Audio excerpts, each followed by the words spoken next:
ako. Ito, Gio to eh. Yun daw si Uniqlo.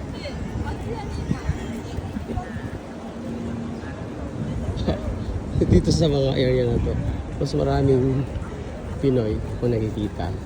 Kasi nga, Uniqlo at saka Gio. Prada. And what else? Tiffany. Diba? Charman. Toilet. Shit! May sigarilyo. Fashion si ate, oh. Oo. Ang dami.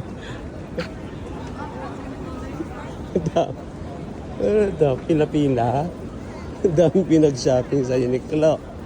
Kasi nga, ang mura dito ng Uniqlo.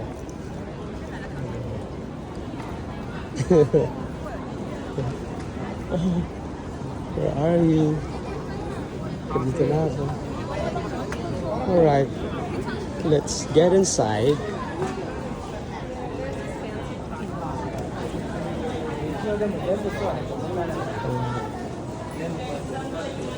Siyempre. Sikat talaga to.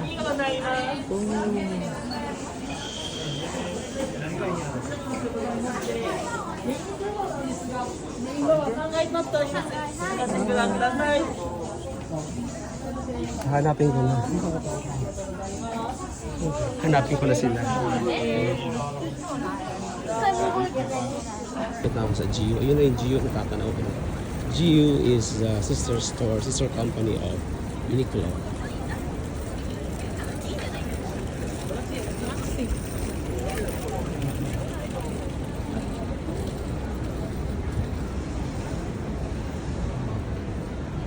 So again, balikan natin yung Ginza.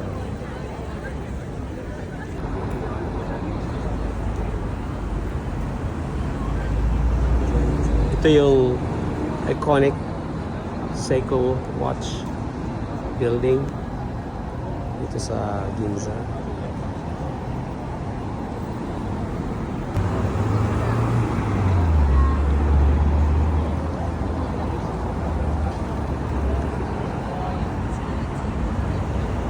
Bottega yun, oh.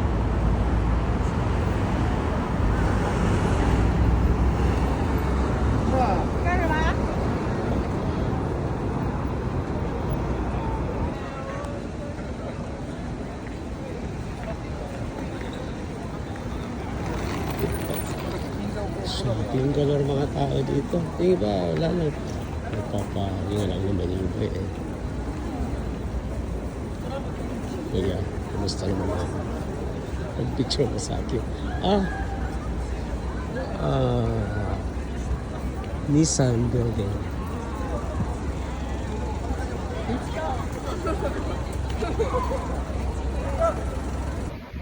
Timing na maganda yung panahon, mahangin. At since natatakpan na maraming building dito, tataas na building, hindi mainit kahit may init yung araw sa labas. Mahangin.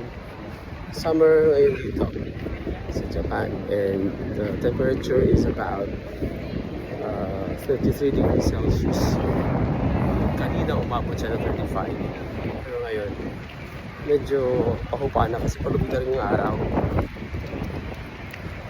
Napunta ako sa flagship store ng Uniqlo dito, yung 7 floors na Uniqlo shop.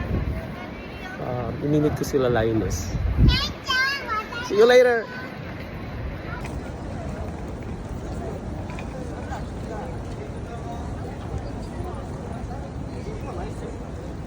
Louis Vuitton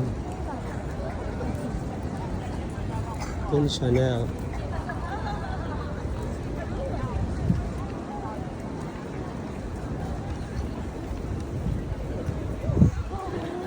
Saya.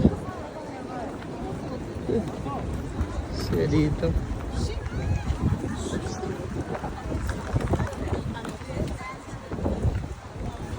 Libre to eh.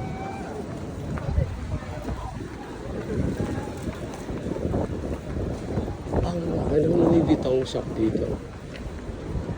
Tagoyer. Tagoyer. Tingnan mo. Buong building. Louis Vuitton.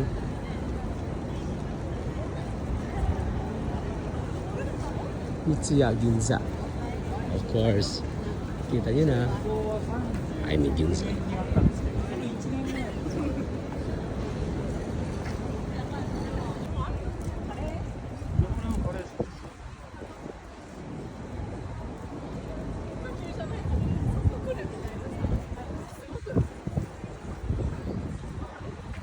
Kailangan doon saan to? Saan ba to? Dito to sa Tokyo eh. Pag Sunday, pag weekends. Sarado yung main road. At nandito to sa mga high-end shops. Ajisai. Ano sila oh?